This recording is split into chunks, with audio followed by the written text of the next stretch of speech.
محترم رئیس ولایت یک مقصد که اومدم میخوام که یک فیلم مستند سازم یک عائله قرغیز یک عائله تاجیک که حالی بر بر اهلانه زندگی دارن و از این جنگ خوششون نمیاد اونا ناآرام شدن همین خیلی عائله من بدر رئیس کرد جماعت من یافته ته هستم بخیر شما ملیتیاش میبروید یک همین عائله باید نمونوی نشان دادن بگید مقصدی ما همین اینها چندین سالها همسایه آخه من میگم میگم زندگی آسایشی برگردوندن امروز مردم با همین دوستیش باید باشه حالی ما همین خونه همسایه قرغیزتون رفتم میتونیم همین حق داریم نبودیم هم تو رفتن بود احوالپرسی کنیم که شما مناسبتتون چه خوشتون چه شما با هیچ نمیگم شما روید لیکن ما اكون نمیدونیم و دل و نیت قرغیز چی دیگه ما نمیدونیم شما روزی که ما رای میگورم ما روزی که تو شما جان خودتونه خیر باید رفتن گیری حاضر دو ریسک میکنیم عبدالله اولی که یک بار طرف پایان نفره میبینیم که ما را چه قبول میکنم تیر خالی نمیکنم نه با تیر اکن اینش خدا میدونه اینش باقی حاضر آرمان هست دو درسته چند خب پایان را یک بار دو بار بار شما چند سالها همسایه شما همین خونش بگو توی دعوت کردیم شما دعوت کردیم علمله گوید که گوش کو رئیس جماعت همین کارو برقرار کنید تو اگر مهر و محبت بین دو دهه دو کشلاق همسایه شود یگون جنگ نمیشه شما با بچه قرغیز یک جای فوتبال بازی میکنید ما این وقت نه این همسایه ها که اونا همه روی حالی ما آدمی فرانتی ما همسایه ها اومدن همونجا آب گرام میگه کلی هم آب میگیرن ببرن 27 گرام روی حالی مونده بودن 28 سفریش اینجا پراکنده شدن من اینجا منزل قرغیز خونه قرغیز داشتیم یک صلحیتی یا دو امانیتی دو تنجیتی است که اکن ترس ما کونه شده برای ما پیش ترسیده موندگی اکن ای خدا همه خرسندی که زندگی کنیم نه یارا خوش که گذشته میبره و اینهای دیده نمیترسیم با برادرای قرغیز در توی معرکه و مرگ و مرده شما دیگر را میدیدین یا نه تو این وقتای جنگا را میدیدیم رفت اومد بودمون تازه شد میرفتیم پوی شد خبر میگم میرفتیم اما وقت اوزا که با اون میخواد کمی سردش جدا کنه بعد از این جنگ دیگه اگه برادر دوستی قرغیزستان ندیدین نه بینین همو که سلام میکنید شما دو سال باز ندیدیم اگر سلام کنه سلام نکنه نه ما میخوام که همین سال باشد باید دیگه رفت اومد کنیم اکون یک گاف زنم همین اکون وزیر ما گاف زنم که بود قرغیز گانده کروسیا من قرغیز گانده نمیکنم ما اون چیزی دوره قرغیز دو دوسته لیکن از قرغیز یگان خیلی ما بیو یوردم هم نیست فایده هم نیست نه برات چراغو میگرفت زمینو میگرفت تمام چیز گرفته رفت و سامده ما سول پردار مرتوجی من دیسون ما دوستان شغل کشته من او شغل من شما باستون در آینده همچنین همسایه صلح و ثبات سازش که زندگی نشان جهونه شکلی سرش بین خونه شما همسایه گرنس جدا شد چی کار کنه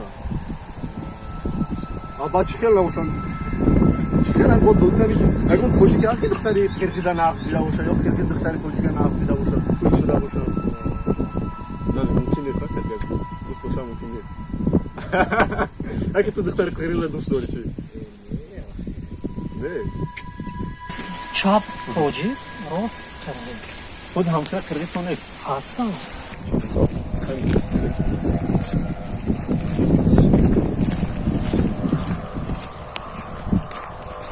Здравствуйте, Муталако. Здравствуйте. Как вы, все нормально? Меня зовут Валер, я журналист. Если вы не против, мы пришли с миром, мы журналисты. Я про ваши соседи. Нет, мы ничего не про конфликт, мы ничего не спрашивать не будем. Мы просто хотим спрашивать, какие у вас с соседями отношения? Хорошие, дружеские.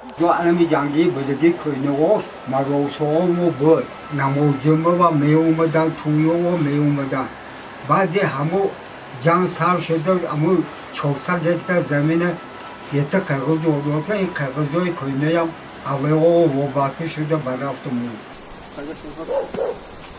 Ama ki çıkıp takıldı. Bu hamsoya tutacağız. Hamsoya. Assalamu alaikum.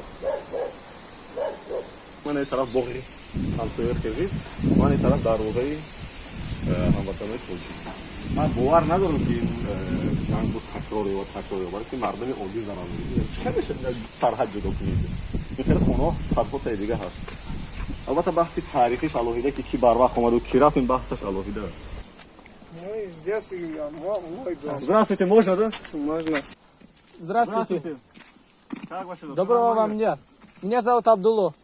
Я журналист. Далер, журналист. Это ваш сосед, вы его наверняка знаете. Мы бы хотели поговорить о той трагедии, которая, к счастью, закончилась. И мы хотели разобраться. Мы соседи всегда ничего друг друга плохо не говорим. همین فکر دارید شما که همسایه برای زندگی کنید. Никого.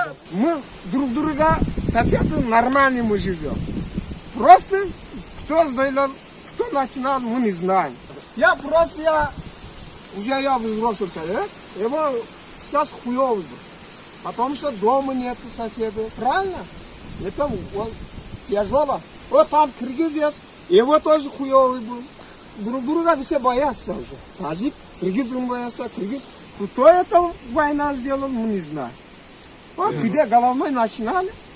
Ağzımın can yagan foyde lazım ama dar koram. Короче, он не виноват, я не виноват. Я просто люди. Это нормально это. Это нормальные люди. Мы знаем друг друга. Где вот там начинается, вот там начинается киргизы. ممکنه سلام کردن شما که یا نه؟ Да салам, всегда салам был. Нормальный житель.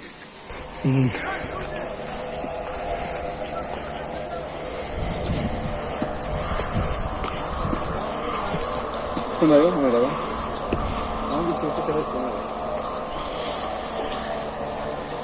Не политический, только за мира.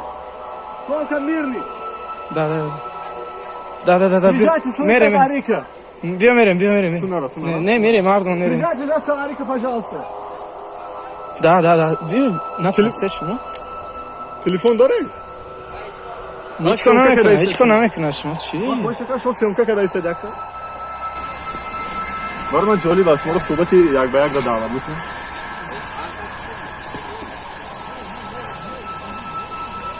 Надо хочу снимать документальный фильм, то, что люди живут мирно здесь, на границе. Я тоже так хочу сейчас, в данное время. А вы живаете, вы когда-то стреляли, по-моему? Нет. У меня только оружие. Нету, да? А у вас что пистолет? Нет, я даже постоянно. Мы просто не видели мы боимся. Хорошо. Вот хочу... Давайте тогда фотографируем с нашим местным жителем. Ага. И это снимаем, вы мне это через WhatsApp будете отправлять. Хорошо. Это только не провокационный, а потом не, только за мирно. Да, за мирно. Это съемка есть уже. Хорошо. То, что это фотография, у нас вот эта съемка есть, то, что это фотография мне отправить, только публикуем за мирно. Давай. Пару кап. Это в веке десек азжан амжад слад гирем. Уно миян ау тараф не агон кас. خدا نسی تو پا فرقا نیه ما اوکیتان یا کی کلام شده سلام алейкум. Вам, насколько известно, мы никак не провокатор. Хорошо. Да. Мы только за мир. Да, мы уже это познакомились. Мы хотим этот за мир. Мы всегда дружно живем. У нас никакого конфликта там нету законов. Там вообще красиво живем. Здесь не было никакого. Мы тоже красиво живем. У нас тоже. Мы не знаем, о чем мы. Так, сурати Дустона гирем. Чего нет? Aka bunday. Men azmi bu jurnalistlarga qarshi qoldik. Endi просто bu tinchlikni ko'rsatish uchun xalq olaylik deydi. Ha, конечно. Ana o'sha qirg'izlarda. Bor, besh tomonda bor-ku, Lavkon bilan nima? Ravotkovoy bor-ku. Vaqtda bitta masjidda namoz o'qidi. Mana bu yoqda ishlayotgan tinchlik bo'ldi. Hozir пока ikki tarafdan ham buna Mayskiydagi nima masjidlar qarshi Ko'chavodagi нормально kirdi chiqdi oldi. Messan amjon. Men ishlayotib degan mayda sizlar kerak-da. Shuna messan. Lekin bu qator men пока men ishda o'tiraman. Kim jonta qo'shimo yon. Мо барои суд. Мо барои сулh ма бар. Как это по-киргизски, не за мира? Tinchlik bo'lsin, ha, bunday yashaylar, bunday ishlar bo'lmasin boshqa. Urush turinglarda. Sizni tanıyırız da.